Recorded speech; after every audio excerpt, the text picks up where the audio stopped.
Paul, we're just after hearing Fáilte Ireland's industry briefing for the year ahead. Take us through some of the highlights. Yeah, well, look, we've had a comprehensive launch of our plans for the year, and an awful lot. I would describe them as the most holistic and most ambitious set of sustainable tourism plans, looking across what we're doing across all elements of what we call the VICE model, which is the key to sustainable tourism development, which looks at the implications for the visitor, the industry, the community, and the environment. And I think we've always been very strong within Fáilte and all of our agencies and the industry on the visitor and the industry. But given the challenge we face now, we do need to dial up our community and our environmental focus even further. And while we keep doing all the good work we're doing on visitor and industry, so that's, I suppose, was the key theme of our plans. And we're very much aware the context we're operating in is that there is good demand side opportunities out there in terms of we're facing into the strongest ever air access year that we'll have this year for overseas visitors coming in. We've got good intent to travel amongst domestic visitors as well. So lots of positives on the demand side, but the supply side is where there's more challenges, and we've got our plans are all done in the context of the three critical challenges that face the supply side of the business, and those are costs and competitiveness, the capacity constraints we have, and climate change. They're really the three supply side challenges that are very much at the heart of the responses that we've developed to try and support industry to manage those. Yeah, and just reversing the truck a bit, as they say, looking at the opportunities, I suppose the demand side of things, which sort of international markets would you anticipate hold best prospects? And what's your gut telling you? Well, it's more than your gut. I know you do research in this, but what's the research telling you about sort of domestic market intentions? And I suppose what I'm getting at is, despite the supply challenges that we'll talk about, can we anticipate growth this year over 2023? Yeah, I think we can anticipate growth this year. I'll talk briefly about overseas and then about domestic. On the overseas side, the air-sea capacity for Q1 this year is about 5% ahead of last year, so that's the highest ever we've had, and we expect that trend to continue for the rest of the year. So that's great news in terms of air-sea capacity. Obviously, in terms of our regional airports are important, and we want to see them grow as fast as possible. But Dublin is the key gateway for Ireland. Whatever part of the country people are in, the chances are the majority of the visitors that they have from overseas have arrived via Dublin Airport. So it is absolutely critical from a tourism point of view that Dublin Airport, and a way is found to enable Dublin Airport to grow so that the rest of the industry can grow with it. And I know that's a question mark at the moment, but it's just so important from a national tourism perspective that Dublin Airport can be allowed to grow to take on that air access opportunity that we have. And talking then specifically about markets, we've got strong signs from all markets, both in terms when we look at what our barometer says in terms of what businesses in Ireland are expecting to see, and also when we look at air access. But obviously North America is leading the way, with USA and Canada looking very, very strong again for this year. So that's the leading market.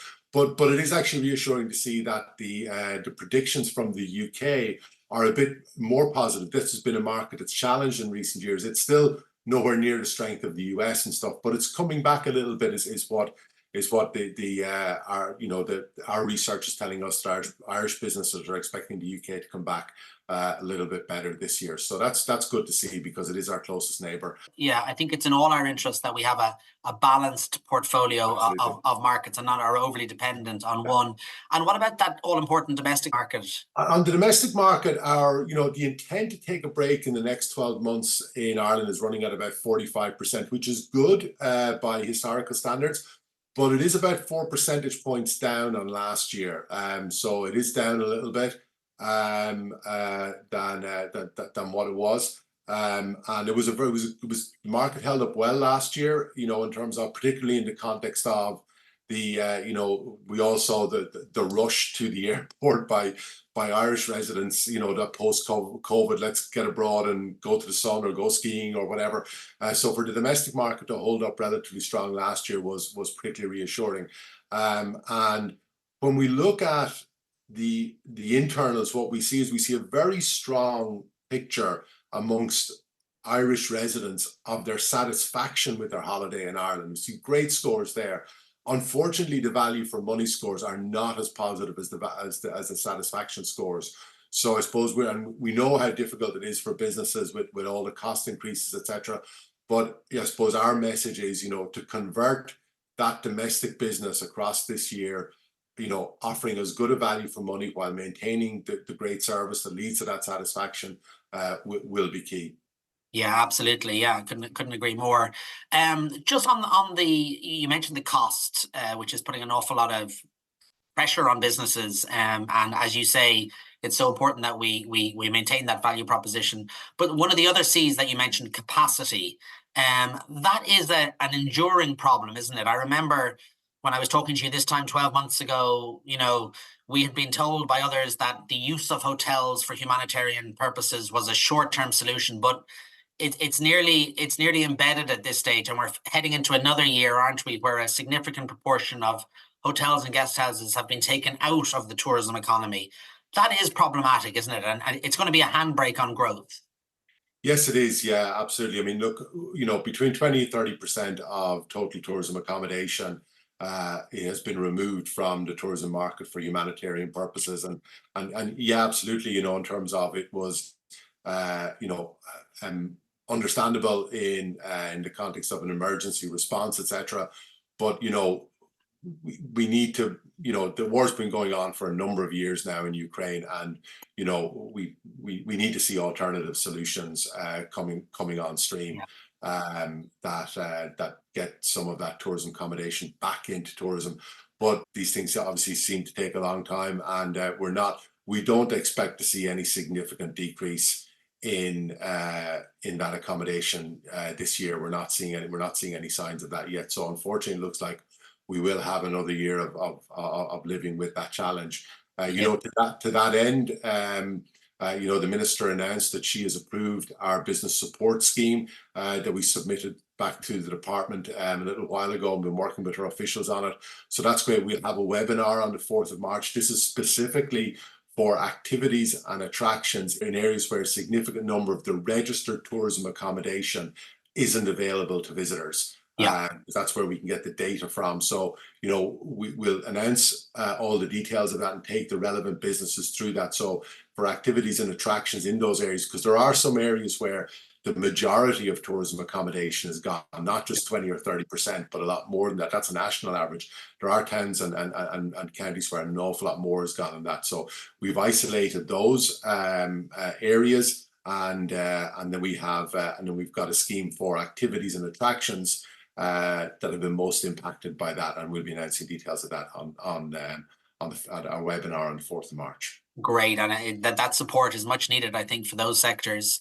It's 10 years, Paul, since the Wild Atlantic Way was born, which is a surprise for all of us because the Atlantic seaboard has been there since time immemorial. But that iconic brand, the Wild Atlantic Way, Fáilte's brand, is 10 years old this year.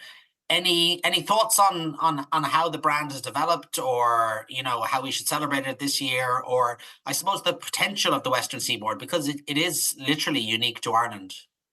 Yeah, look, I suppose the first thing I have to say on the 10 years of the Wild Atlantic Way is to say a massive congratulations and thank you to my predecessor, Sean Quinn, and the team he put together at the time in order to deliver that, because that was delivered in the context of coming out of the recession and the crisis that tourism had then. And it, you know, in terms of not only has it done brilliantly for the businesses, and I suppose particularly the businesses in the northern half of that Wild Atlantic Way, which, you know, hardly ever saw an overseas visitor before the Wild Atlantic Way was put in place. And we're still looking to develop that and grow that and make sure it's as strong in the north as it is in the southern half of the Wild Atlantic Way. But in addition to that, what it also did was it showed the power of regional experience brands. And we now have the entire country covered with regional experience brands. And the Wild Atlantic Way was the case model that we learned how to do that.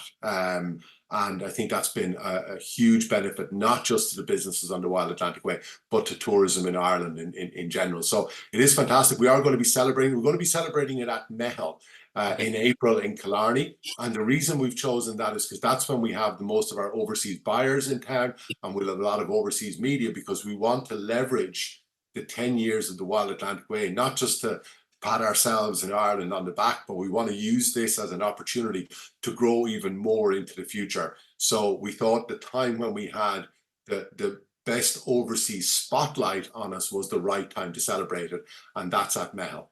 Yeah, great. No, look forward to that. And you mentioned the other regional brands. So Ireland's Hidden Heartlands, I think it's 5, 6, 7 years old. I don't know what its age is, but it effectively is the Just Transition kind of footprint, or it's close to the Just Transition footprint, which obviously is an exciting initiative. It's a 3-year scheme. You talked to us about it last year, whereby a significant amount of money from the EU and the Irish government is going into that region to, if you like, transform tourism and increase the tourism proposition. How's that going? Because I know it's time bound. I mentioned 3 years, and we're probably 12 months through that 3-year cycle already. And you need to get that money, if you like, off the Fáilte Ireland books. How's it going, and what's the latest on it? Yeah, I suppose first of all, important to say the territory of Just Transition is a different territory than Ireland's Hidden Heartlands. There are some overlaps, but there's also, chunks of Ireland's Hidden Heartlands that are outside of Just Transition. And there's also chunks of Ireland, small bits of Ireland's ancient East that are within the Just Transition area, because it's defined based on those communities that relied more on peat harvesting and peat burning for their economic vibrancy. And we've been given this money to try and build a tourism economy in those areas. And I said we've been given it. We went out looking for it and hunting it, and Orla Carroll and her team did a huge amount of work to try and secure this money. It wasn't just a gift, believe you me. They had to do a huge amount of work to convince us to get this money for tourism. So the work is ongoing. It takes a long time to get. Once you've got the funding, you've got to get all your mechanisms approved, not just through the Irish government mechanism, but through the European government mechanism. And that has been incredibly difficult and a lot slower than we would like, to be honest. But you've got it. There's so much governance and hoops to jump through, to be honest. So look, it's going well. We have kind of a bunch of schemes we launched for businesses there last August, which was great, and to get that out so quickly was great. We're doing some great work with Bord na Móna, who are probably the biggest landowner in the area, and have got and we're making great progress with them on the kind of tracks and trails that we can build. So we're not in a position to kind of announce anything yet, but I know that there's great progress, and we're making some great progress also with local authorities in terms of some of their assets. So there's a whole bunch of different streams, and I think it's really by the end of this year, there should be much greater clarity in what's going to be built and where the money is going to go. But I would say to any businesses out there that are looking at this, really, really important, because it takes time to do the work to get this funding. So don't hang around. I'd say get your applications in. We have a bunch of expressions of interest in, and we're working with those and trying to get them to applications. But it's really down to the businesses to get those applications finalized and get those applications in. So I'd encourage businesses to really look at that and really try and prioritize that, because the clock will tick so quickly on this stuff. We have to have. It's an EU condition for all of the Just Transition money all around Europe, is that it all has to be spent by the end of 2026, which really means all of the work has to be done by kind of the end of the summer in 2026 in order for all of the bills to come in and all the money to be out the door. So we don't have very much time, unfortunately, and it is important. So I'd say to any businesses, and I'd say, there are great schemes there across a whole range. Visitor experience, accommodation development in particular is one that, we need accommodation in that area. There are accommodation opportunities, and people looking at, glamping sites, cabins, turning rooms above restaurants or pubs or shops into small scale guest accommodation in towns and villages and stuff. There's opportunities there, and there is grant funding available, small amount, to relatively speaking, 200,000-ish, to help businesses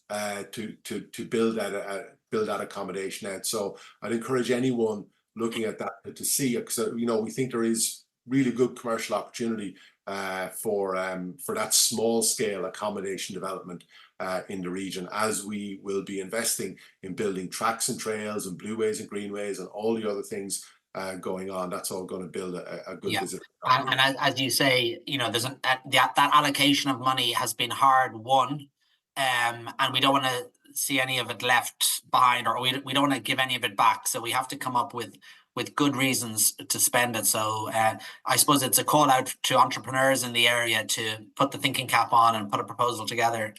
Yeah, absolutely. Just in terms of the overall sustainability of Irish tourism, obviously we have a commitment to do our bit in terms of climate action. You guys launched the carbon calculator, I think it was last year. And you talk about an increasing focus on the community and on engagement and sustainability. We have a new national tourism policy coming from government relatively soon, and sustainability is going to be at its heart. I presume absolutely everything you are doing now is through a sustainability lens.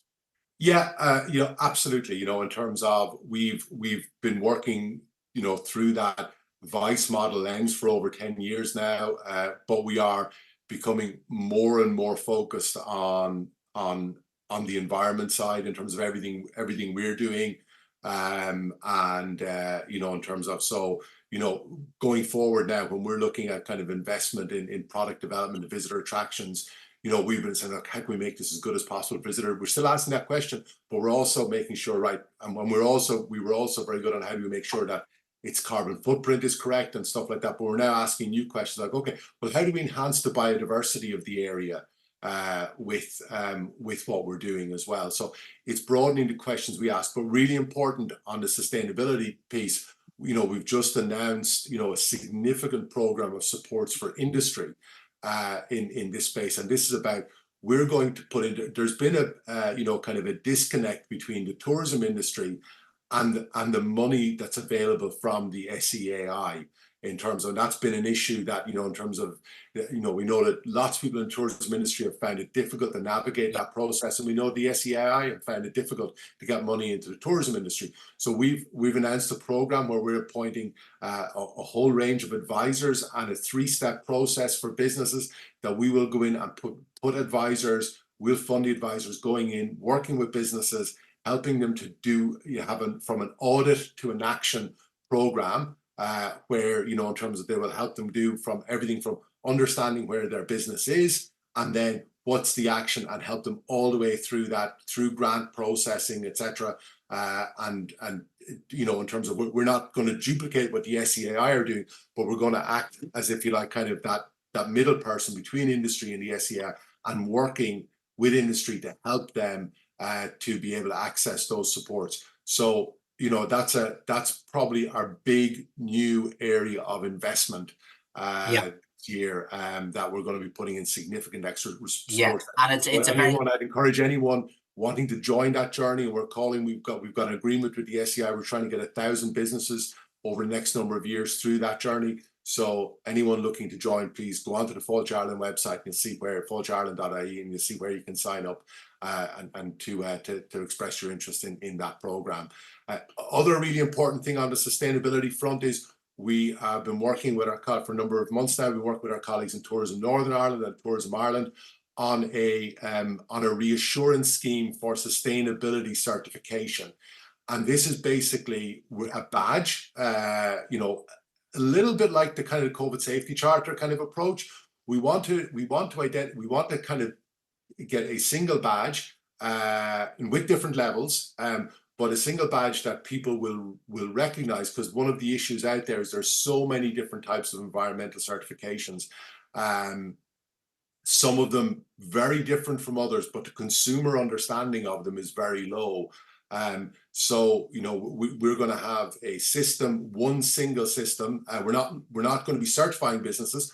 There's plenty of certifiers out there that do that, but we'll be mapping those certifications into a national reassurance program that we'll be able to say, okay, you know, in terms of based on the level of certification that a business has, it'll be able to get a certain badge. It'll be the common approach between ourselves and Tourism Northern Ireland, which will enable us and Tourism Northern Ireland to market it on the island of Ireland, but critically it'll enable Tourism Ireland to use it going overseas. And in terms of, and that, you know, in terms of is another, you know, major initiative in order to help businesses to get on that sustainability journey and understand what it is they need to do.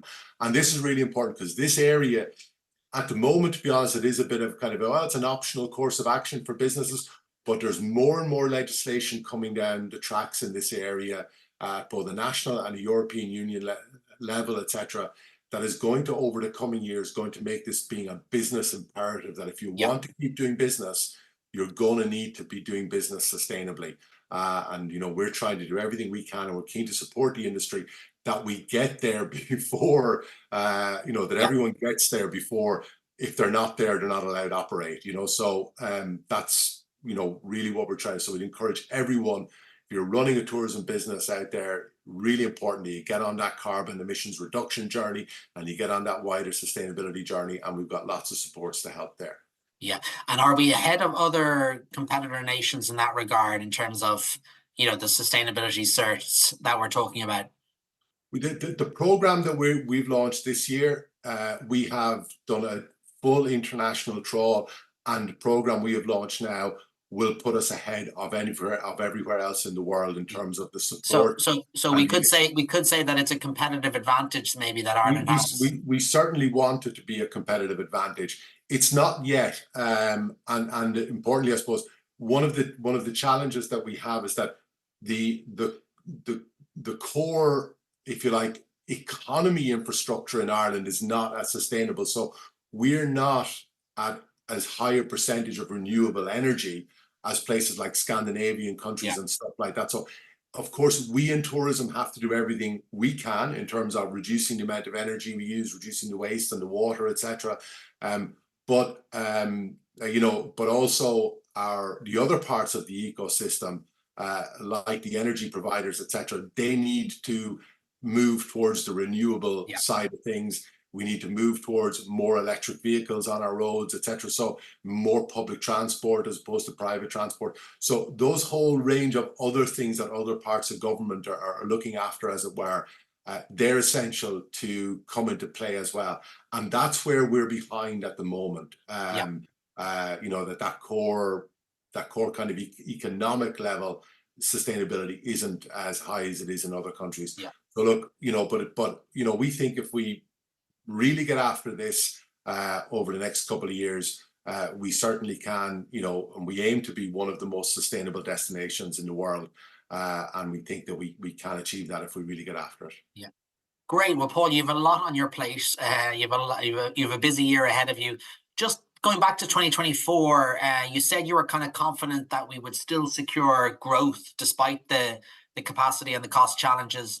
Do you have a sort of a top line number on that growth that you're happy to share? Yeah. We've worked through this with our colleagues in Tourism Ireland, and we're looking at about 5.6% per annum as an average annual growth rate in revenue terms. Now, importantly, we want to grow the underdeveloped regions faster than the annual average, and we want to grow the off-season faster than the national annual average as well.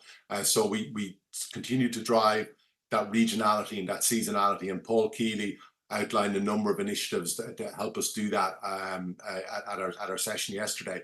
But also, you know, in terms of, and the reason we're looking at that kind of growth is because we think that will be what is required for the sector to be financially attractive enough to be economically resilient and sustainable. It's broadly in line with the ITIC ambition, so I think we're all broadly in the same space on this.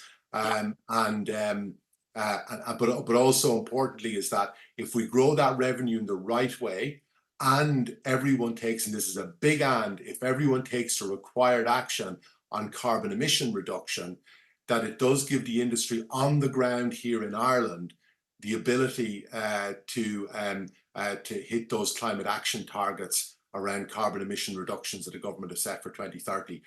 If everyone, you know, aggressively gets after that carbon emission area. And as I said, we're keen to support and help people as much as possible on that. Yeah, great. It's ambition, but it's responsible ambition, which I think we all you know, sign up for. Paul, thank you so much for your time. Great. Thank you very much, all.